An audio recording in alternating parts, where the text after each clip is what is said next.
The Anarchical and Revolutionary Crimes Act, 1919, popularly known as the Rowlatt Act, was a legislative act passed by the Imperial Legislative Council in Delhi on March 18, 1919, indefinitely extending the emergency measures of preventive indefinite detention, incarceration without trial and judicial review enacted in the Defensive India Act 1915 during the First World War. It was enacted in light of a perceived threat from revolutionary nationalist organizations of re-engaging in similar conspiracies as during the war, which the government felt the lapse of the DIRA regulations would enable, passed on the recommendations of the Rowlatt Committee and named after its president British Judge Sir Sidney Rowlatt. This act effectively authorized the government to imprison any person suspected of terrorism living in the Raj for up to 2 years without a trial, and gave the imperial authorities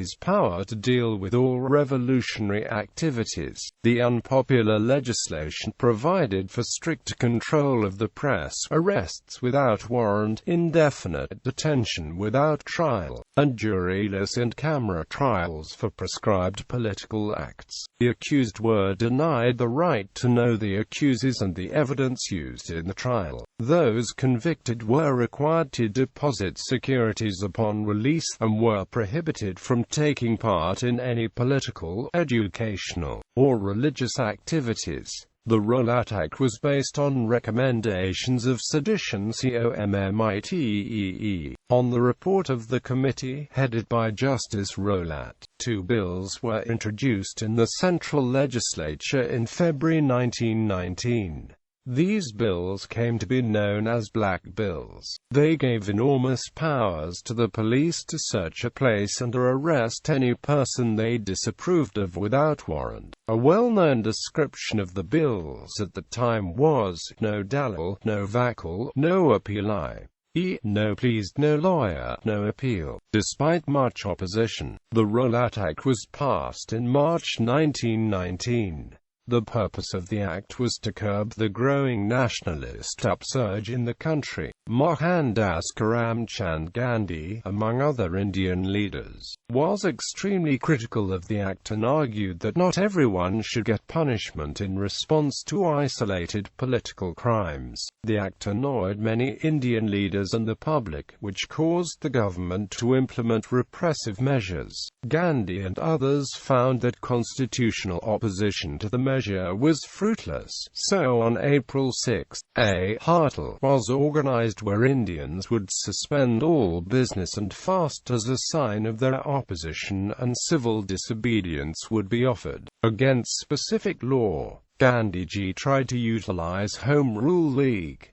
This event is known as the Rowlatt Satyagraha. Gandhiji named the Rowlatt Act as Black Act. However, the success of the Hartal in Delhi on March 30 was overshadowed by tensions running high, which resulted in rioting in the Punjab and other provinces. Deciding that Indians were not ready to make a stand consistent with the principle of non-violence, an integral part of Satyagraha, Gandhi suspended the resistance. The Rowlatt Act came into effect on the 10th of March 1919. In the Punjab, the protest movement was very strong, and on April 10, 2 leaders of the Congress, Dr. Satyapal and Dr. Saifuddin Kichlu, were arrested and taken to an unknown place. The army was called into Punjab, and on April 13, people from neighbouring villages gathered for Baisakhi Day celebrations in Amritsar, which led to the infamous Jallianwala Bagh massacre of 1919.